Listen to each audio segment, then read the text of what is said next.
তো বন্ধুরা, সকাল সকাল ভাজলাম গরম গরম লুচি, আর এদিকে কাবলি চানার ঘুগনি। তো আজকে হচ্ছে রবিবার,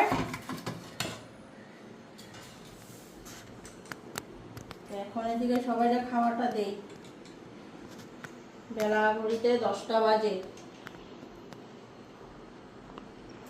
এই যে দেখো লুচি আর এই যে ঘুগনি, এখন এটা সবাইকে খাইতে দেব।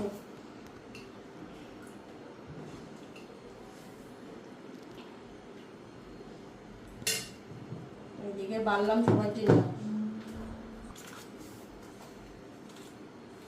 বাবু, মা আর তোমাদের দাদা ভাই, তিনজনের জন্য বাড়লাম 3টা প্লেট। এখানে 2টা, এই যে তিনজনের 3টা প্লেট